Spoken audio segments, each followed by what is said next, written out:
L'Iran est-elle proche d'avoir l'arme nucléaire? Depuis vendredi, on assiste à une escalade militaire entre l'Iran et Israël qui ressemble très clairement à une guerre, avec déjà de nombreuses personnes tuées. Alors l'objectif affiché d'Israël avec leur première attaque massive lancée la semaine dernière, c'était d'empêcher l'Iran de se doter de l'arme nucléaire. Mais alors, est-ce que l'Iran en dispose aujourd'hui? Que sait-on factuellement sur la situation? C'est donc ce que l'on va voir aujourd'hui. Salut, c'est Hugo, j'espère que vous allez bien. C'est donc le sujet à la une des actualités du jour, en voix off toujours en ce début de semaine. Désolé, je suis à nouveau en déplacement, mais je reviendrai avec la caméra un petit peu plus tard dans la semaine. Alors d'abord, rappelons rapidement en une phrase le contexte. Israël ainsi que l'Iran et son gouvernement de la République islamique d'Iran sont des ennemis depuis de nombreuses années. Les tensions sont nombreuses, l'Iran soutient notamment le Hamas ou encore le Hezbollah, et ces dernières années, de nombreux dirigeants iraniens ont ouvertement appelé à la destruction d'Israël. Alors dans la nuit de jeudi à vendredi, Israël a d'abord lancé une opération nommée Lion dressé. C'était une vaste attaque contre l'Iran,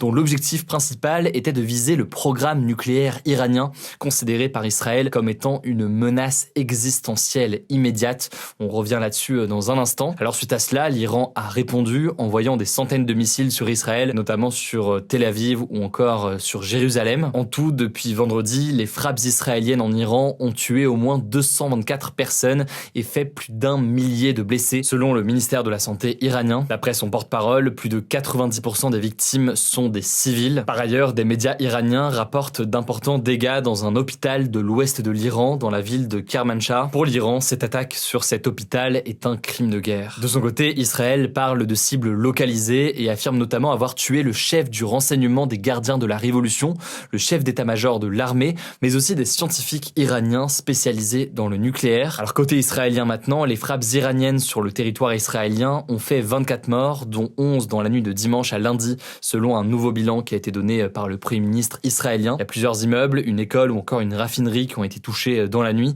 même si le dôme de fer, donc le système de défense antimissile israélien, a réussi à intercepter une majorité des missiles iraniens. Alors on le disait, c'est le sujet de cette vidéo, l'un des objectifs principaux portés publiquement par Israël, ce serait d'empêcher l'Iran de se doter de l'arme nucléaire. En effet, depuis vendredi, les bombardements israéliens, ils ont ciblé des centaines de sites militaires et nucléaires, et notamment à Natanz, en Iran, qui est l'un des principaux sites d'enrichissement nucléaire du pays. On va revenir là-dessus dans un instant. Il a été détruit pour ce qui est de sa partie en surface, selon l'Agence internationale de l'énergie atomique, mais l'AIEA a toutefois indiqué que le site nucléaire n'avait pas été touché dans sa partie souterraine, et c'est bien cette partie souterraine qui est importante. L'armée israélienne a également dit avoir démantelé une usine de conversion d'uranium à Ispahan, qui est une grande ville du centre de l'Iran. Alors face à ces attaques et ces bombardements massifs, l'Iran a demandé à l'Agence internationale de l'énergie atomique qu'elle adopte une position ferme pour condamner cet acte. Mais alors, qu'est-ce qu'on sait réellement aujourd'hui sur l'arme nucléaire iranienne? Alors officiellement, ce qu'il faut noter déjà, c'est que l'Iran, officiellement, ce n'est pas une puissance nucléaire. Pour autant, il y a bien des liens entre l'Iran et le nucléaire. Son programme nucléaire, il a débuté dans les années 1950 avec l'aide des États-Unis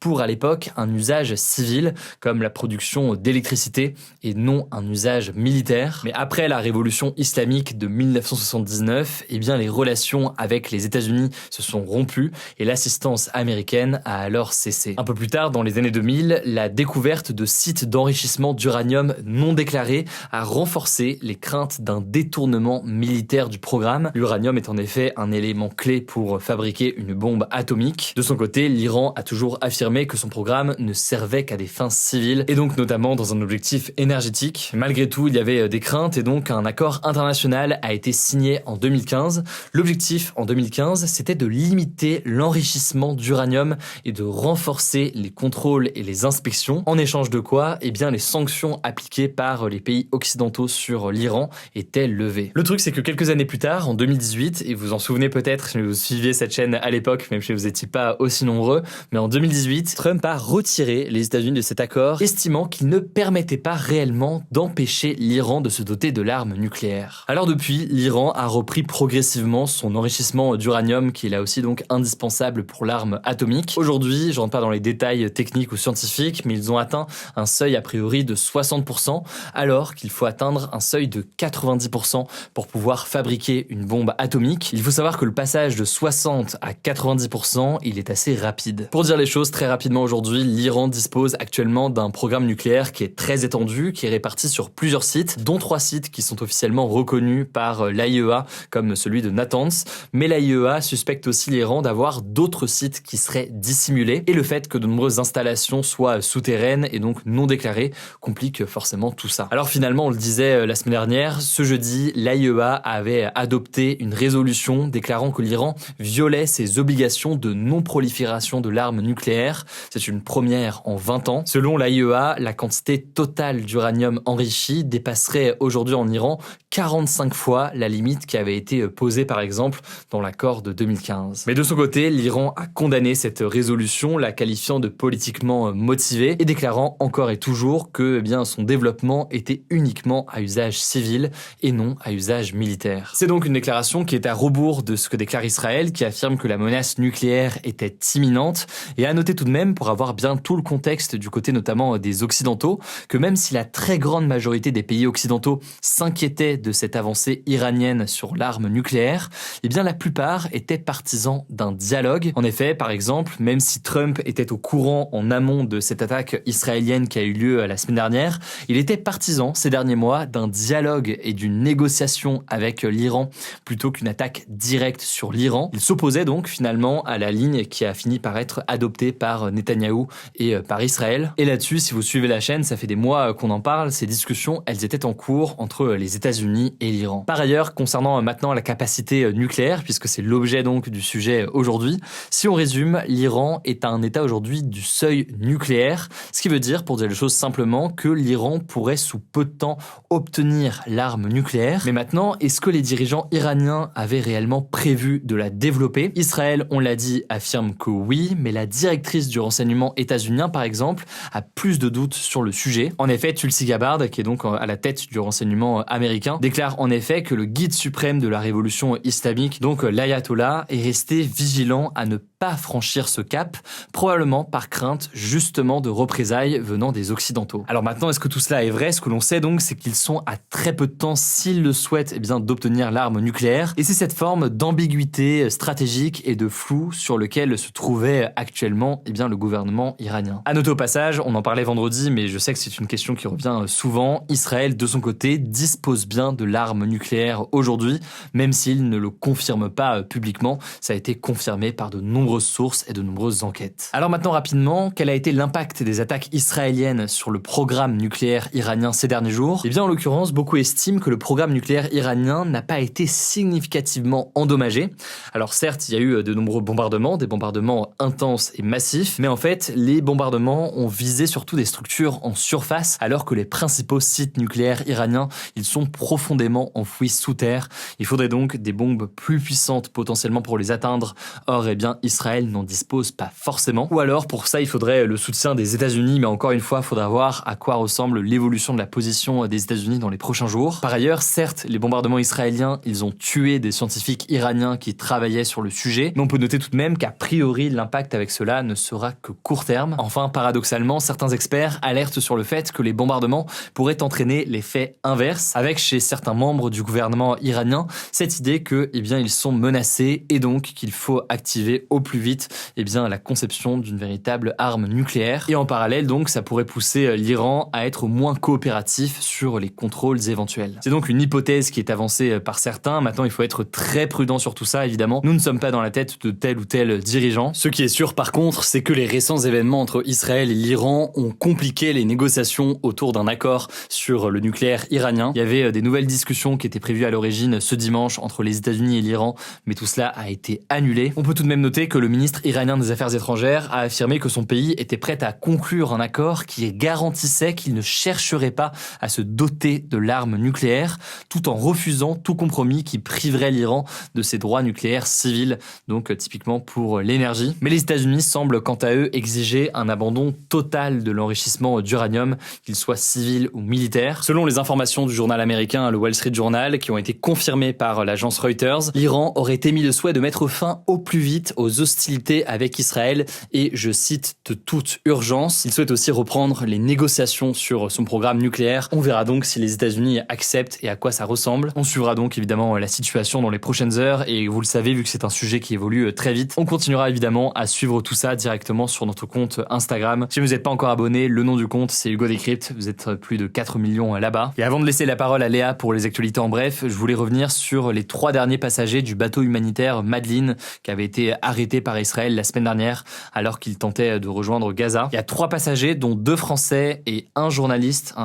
français de Blast qui était encore détenu. Ils devaient normalement rentrer en fin de semaine, mais leur expulsion avait été annulée après la fermeture de l'espace aérien d'Israël en raison notamment de la situation avec l'Iran. Finalement, ils ont été relâchés, ils ont pu rejoindre la France en passant par la Jordanie. Je vous mets donc des liens directement en description si vous voulez en savoir plus. Je vous laisse avec Léa pour les actualités en bref et je reviens juste après. Merci Hugo et bonjour à tous. On commence avec cette actu. Aux États-Unis, le président Donald Trump a ordonné ce dimanche de nouvelles opérations anti-migrants à Los Angeles, Chicago et New York. Il s'agirait selon lui, je cite, du plus grand programme d'expulsion massive de l'histoire. Cette déclaration, elle a lieu alors que d'importantes manifestations se tiennent actuellement aux États-Unis pour dénoncer la politique migratoire du président. Depuis son retour au pouvoir, Donald Trump a fait de l'expulsion des immigrés clandestins une priorité. À noter que les villes citées par Donald Trump sont toutes dirigées par des maires démocrates, donc des opposants à Donald Trump, qui les accusent d'être, je cite, des démocrates d'extrême gauche à l'esprit malade. À Los Angeles, où les manifestations contre Donald Trump ont débuté, 4000 gardes nationaux et 700 marines ont été déployés par le président des États-Unis contre la volonté du gouverneur de Californie et de la maire qui affirme d'ailleurs que ce déploiement et ces raids de la police fédérale génèrent beaucoup de colère dans la ville. Toujours aux États-Unis, ce week-end a également été marqué par le défilé militaire américain à Washington avec près de 7000 soldats et 150 véhicules militaires organisés à l'occasion des 250 ans de l'armée de terre, mais aussi des 79 ans de Donald Trump. Selon l'armée américaine, le coût de cette immense parade voulue par Donald Trump est estimé entre 25 et 45 millions de dollars. L'événement a rassemblé 250 000 spectateurs selon la Maison-Blanche, alors que parallèlement, près de 2000 rassemblements ont aussi eu lieu dans tout le pays pour dénoncer l'autoritarisme de Donald Trump. Deuxième actu, l'Organisation des Nations Unies a annoncé ce lundi devoir revoir drastiquement à la baisse son plan d'aide humanitaire mondiale pour cette année en raison, je cite, des pires coupes financières qui ont jamais frappé le secteur humanitaire. Concrètement, le nouveau plan de l'ONU va bénéficier de 29 milliards de dollars en 2025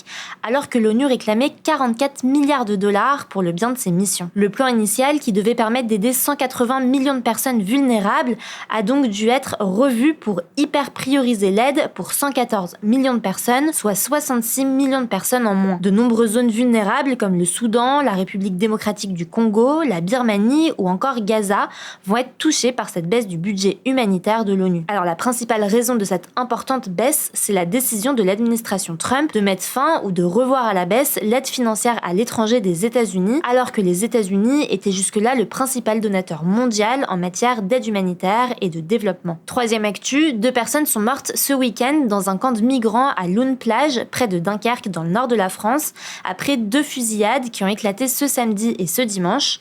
L'une des victimes est un Soudanais de 24 ans. Alors les causes des fusillades ne sont pas encore connues et 2 personnes, un homme majeur et un jeune homme mineur, se déclarant irakiens et afghans, ont été placés en garde à vue selon la procureure de la République du tribunal judiciaire de Dunkerque. Le parquet de Dunkerque a également annoncé avoir notamment ouvert une enquête pour meurtre et tentative de meurtre. Selon des décomptes d'associations, entre 1500 et 2000 exilés vivent actuellement dans des camps proches de Dunkerque où des tensions ont souvent lieu dans l'attente de tenter la traversée vers l'Angleterre. Ces tentatives ont d'ailleurs été nombreuses ces derniers jours en raison des bonnes conditions météo. Selon le décompte des autorités britanniques, 919 migrants ont traversé la Manche ce vendredi. Depuis le début de l'année, au moins 15 migrants ont perdu la vie en tentant la traversée de la Manche pour rejoindre l'Angleterre. Quatrième actu, le procès de Tom Félix, un Français de 34 ans qui risque la peine de mort en Malaisie ou 104 ans de détention, s'est ouvert ce lundi. Cet homme avait été arrêté par la police malaisienne le 9 août 2023 à la suite d'une perquisition dans son appartement où il vivait en colocation. La police avait découvert plusieurs centaines de grammes de cannabis. Il est depuis accusé de détention et trafic de stupéfiants, ce qu'il nie. Son colocataire et sa petite amie, également arrêtés le 9 août, l'ont par ailleurs dédouané en vain. Tom Félix est donc retenu depuis presque 2 ans dans des conditions terribles, selon son avocat. Il dormirait sur un tapis de yoga, se doucherait doucherait avec un simple tuyau et aurait souffert de plusieurs infections. Ses parents avaient d'ailleurs été reçus fin mai par Emmanuel Macron qui leur avait affirmé qu'il allait tout mettre en place pour qu'il soit libéré. Le procès doit durer jusqu'à jeudi. Pour rappel, la Malaisie continue d'appliquer la peine de mort dans les affaires impliquant des drogues. 5e actu, la ministre de la Santé Catherine Vautrin souhaite dans les prochaines semaines interdire les écrans dans les lieux d'accueil des enfants de moins de 3 ans. C'est ce qu'elle a déclaré ce dimanche dans une interview accordée au JDD. Dans un premier temps, le gouvernement prévoit une interdiction dans les lieux d'accueil des enfants de moins de 3 ans. Cette mesure, qui sera publiée dans un arrêté, se base notamment sur le rapport d'une commission d'experts remis en avril 2024 au président de la République. Ce rapport préconisait de ne pas exposer aux écrans les enfants de moins de 3 ans pour éviter, je cite, d'altérer durablement la santé et les capacités intellectuelles. Cette interdiction devrait concerner les télés, mais aussi les téléphones, les tablettes et les ordinateurs. À noter que Catherine Vautrin souhaite à terme étendre cette interdiction au domicile,